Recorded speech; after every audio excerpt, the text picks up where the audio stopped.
தாய் தந்தையை இழந்து வறுமையில் வாடிய சிறுமிகளை நீங்கள் படிச்சா மட்டும் போதும், மற்றதெல்லாம் அரசு பார்த்துக்கும் என்று அன்பு கரங்கள் திட்டத்தை விலக்கி மாணவிகளை கையோடு மாவட்ட ஆட்சியரிடம் அழைத்து சென்று அவர்களின் வாழ்வாதாரத்தை மீட்டெடுக்கும் திமுக ஒன்றிய செயலாளர் சந்திரனின் செயல் பாராட்டுகளை பெற்றுள்ளது. புதுக்கோட்டை மாவட்டம் இலுப்பூர் தாலுகா கிளிக்குடி ஊராட்சியில் அமைந்துள்ளது வேப்பங்கனிப்பட்டி என்ற கிராமம். இங்கே தாய் தந்தை இருவரையும் இழந்த நிலையில் சிறுமிகளான சுபஸ்ரீ, சூர்யா, சந்தியா, சுவேதா ஆகியோர் தன்னுடைய தாத்தா பாட்டி அரவணைப்பில் வளர்ந்து வந்தனர்.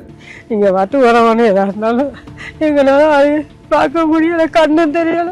ஒரு வீட்டு ஒரு இடம் ஒரு வீடு போட்டு கொடுத்துட்டீங்கன்னா ரொம்ப புண்ணியமா போயிடும். தாத்தா பாட்டி ஆகிய இருவருமே மிகவும் வயதானவர்கள் என்பதால் குடும்பத்தின் பாரத்தை சுமக்க வேண்டிய நிலையில் 17 வயதான சுபஸ்ரீயின் மீது விழுந்தது.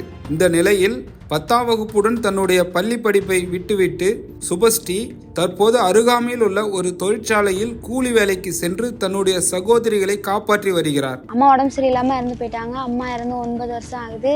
அப்பா அதுக்கப்புறம் இறந்து போயிட்டாங்க. இறந்து போனனால நான் தாத்தா பாட்டி தான் என்னை கூட்டிட்டு வந்து வளர்க்குறாங்க. 9 வருஷமா வளர்த்துட்டு இருக்காங்க. நான் 10th வரையும் முடிச்சிருக்கேன். 10th வரையும் முடிச்சு அதுக்கப்புறம் படிக்க முடியல. வீட்டில் படுற கஷ்டத்தை பார்த்துட்டு பாப்பாளையும் படிக்க வைக்கிறோம். நாங்கள் மொத்தம் 4 பேர். நாங்கள் 3 பாப்பாளையும் படிக்க வைக்கிறதுனால நான் கம்பெனி போயிட்டேன். 10th முடிச்ச உடனே அங்கே கம்பெனி போயும் கம்பெனிலேயே ரொம்ப கஷ்டப்பட்டுட்டு இருக்கேன். இந்த நிலையில் கடுமையான வறுமையில் சிக்கி தவிக்கும் இவர்களின் நிலையை அறிந்த திமுக ஒன்றிய செயலாளர் சந்திரன் மாணவிகளை தன்னுடன் அழைத்து கொண்டு புதுக்கோட்டை மாவட்ட ஆட்சியரான அருணா ஐஏஎஸ்ஐ சந்திக்க சென்றுள்ளார். அங்கே சிறுமிகளின் நிலையை அறிந்த ஆட்சியர், நீங்க படிச்சா மட்டும் போதும், வீடு பணம் எல்லா விஷயத்தையும் நாங்க பாத்துக்கிறோம் என்றார். இந்த வீடியோ சமூக வலைதளங்களில் வைரலாக பரவி வருகிறது. இவங்களுக்கு வந்து நான் இப்ப பட்டா இடம் பார்த்துட்டேன். சரி, வீடு ரெடி பண்ணிடுறேன். சரி, அதுக்கு முன்னாடி உங்களுக்கு மாசம் 2000 ரூபாய் வரும். சரி, ரைட், ரொம்ப சந்தோஷம். அதெல்லாம் பண்ணிடுறேன். அப்ப 8000 ரூபாய். சரி, இலுப்பூர் தாலுக்கு புதுக்குடி கொடுத்துடலாமா? பட் படிக்கணும். படிச்சீங்கன்னா மட்டும்தான் இதெல்லாம் எல்லாம் திருப்பி வாங்கிப்பேன். இது வேலைக்கு போய்கிட்டு தான் அது பண்ணுங்க. 17 வயசு ரொம்ப சின்ன வயசு வச்சிருக்கீங்க. படிக்கிறீங்களா? பணம் உங்களுக்கு வந்துடும். படிக்கிறீங்களா?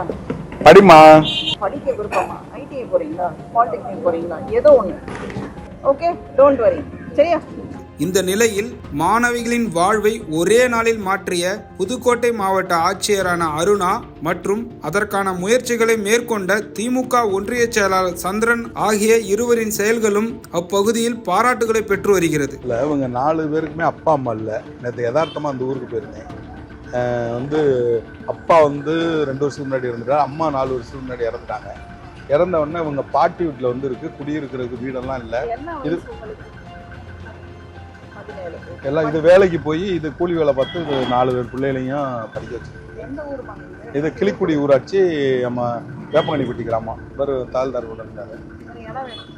இடம் இல்லை, வீடு இல்லை, எதுவுமே இல்லை. ஊர் பக்கத்துல இந்த ஊர் போங்க. சரி, இந்த ஊர்ல என்ன பொறுப்பு நல்லா இருக்குமா? சரி மேடம். சரி மேடம். கேக்கையில் வீடு ரொம்ப வாழ்றது வாழ்வாதாரம் இல்லை. தேங்க்யூ, உங்களை கூட்டிட்டு வந்ததுக்கு. Thank you sir. தேங்க்யூ. நான் தான் தேங்க்ஸ் சொல்லணும். உங்களை கூட்டிட்டு வந்ததுக்கு. Thank you sir. தேங்க்யூ.